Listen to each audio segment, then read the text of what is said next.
Depressed, frustrated, sad, confused. You want answer. Let's talk.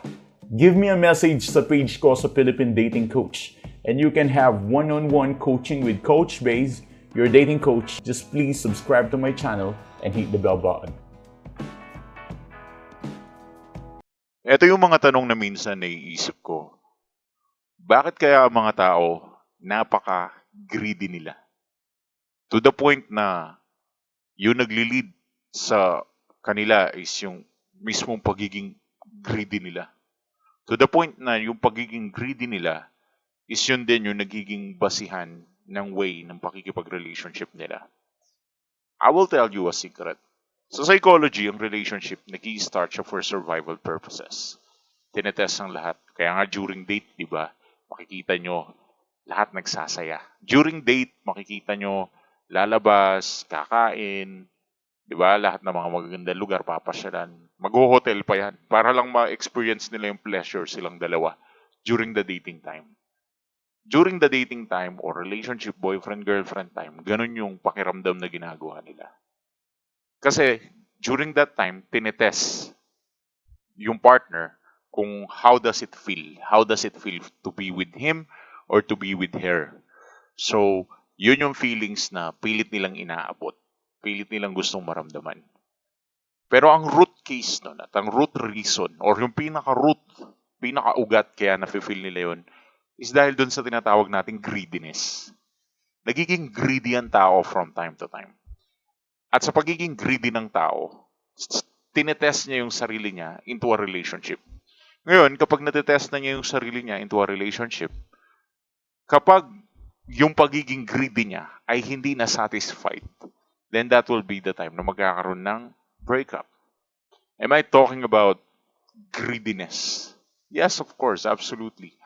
Parte yan ng pakikipag-relationship na kailangan ng isang tao is merong pagiging greedy.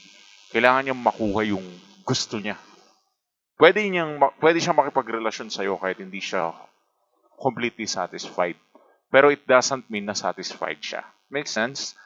Kahit hindi siya attracted talaga sa'yo, hindi siya attracted enough sa iyo, kaya pa rin niya makipagrelasyon sa'yo. The point is, hindi nga lang siya ganun ka attracted enough para mahalin ka, tama?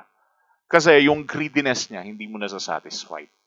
Ewan ko kung bakit ang greedy ng tao, pero isa itong part sa pakikipagrelasyon. Ang ibig ko lang sabihin, kapag nakipagrelasyon sa iyo yung partner mo, puro sarili din naman niya yung iniisip niya. Puro sarili niyang feelings, sarili niyang standard, sarili niyang gusto niya makuha niya yung gusto mo. Puro ganun. And at the same time, ganun ka din nang nararamdaman kapareho sa kanya na puro greediness din ang taglay mong nafe-feel para makipag-relationship sa tao na ito. And now, you are asking me, paano ba ako iisip-isipin ng partner ko or ng ex ko into a daily basis na iikot ito sa loop? Lagi niyong tatandaan, once na ang partner mo is nag-betray na, once na iniwan ka na, once na nanlamig na siya sa'yo, kapag dinump ka na niya sa madaling salita, that will be the time na yung greediness niya is tataas. Greediness para sa sarili. Gusto niya, hindi ka masaya. Kasi puro ego niya iniisip niya.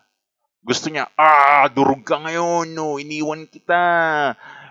Kawawa ka ngayon, no, dapat ma-feel mo ang kalungkutan dahil wala na ako sa buhay mo para maramdaman mong ganyan ako ka-importante sa'yo.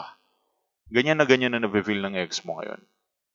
Kahit maging in denial sila sa conscious mind nila, na sabihin nila consciously na, hindi, ayaw lang kitang masaktan, gusto kitang palayain pa. Pero in their fucking deep inside, sa fucking deep inside brain nila, what they are thinking is thinking about themselves.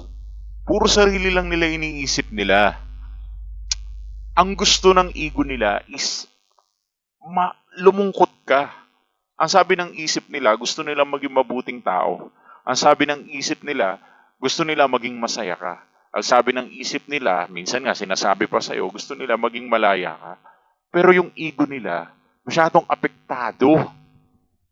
Kaya pag pinakita mong nanghihina ka, pag pinakikita mo na nasaktan ka sa breakup at nalungkot ka, ang mararamdaman nila minsan or kadalasan na nafe-feel nila is nabuboost yung pride nila, nabuboost yung ego nila to the next level. At every time na nabuboost yung ego nila, nabuboost yung pride nila to the next level, mas lalo silang nasasatisfied. Kaya ba't ka pa nila iisipin kung satisfied na sila? Busog na sila sa pinaramdam mo. Hindi na nila kailangan yung validation mo kasi vinalidate mo na sila. That is why if you want them to think about you, them, no? Ibig ko sabihin ay yung ex mo mismo. Kung gusto mong isip-isipin kanya into an ending loop,